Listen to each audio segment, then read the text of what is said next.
future. Israel's already giving some people a fourth dose. Channel 3 Eyewitness News reporter Mike Savino talked with doctors about whether that could actually happen here. Mike, what do they think about all this? Well, a study of those Israeli patients found that that second booster shot didn't really do much for their immunity, but doctors had some questions of their own about that study. I also asked whether future shots could be variant specific.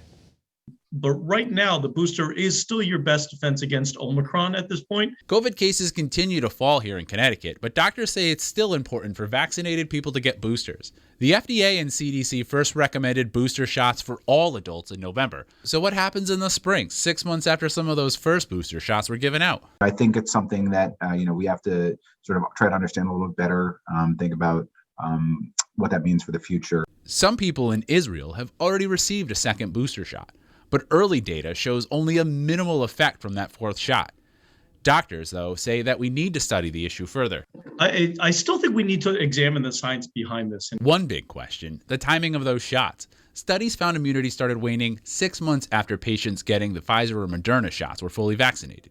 But doctors say we need to watch to see if immunity lasts even longer from this booster shot. Doctors do think boosters could continue to be part of the strategy going forward. And then once we get into possibly an endemic phase next year, there is a possibility that boosters are going to be needed going forward. But could those boosters be modified to specific strains?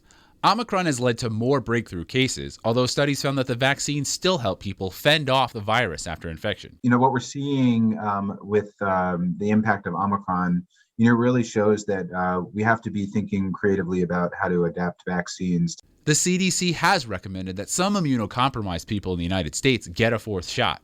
Doctors say Israel's data doesn't change that. It's a different kind of circumstance where the 3 doses are kind of part of the initial vaccine series, and then there's a booster dose several months later.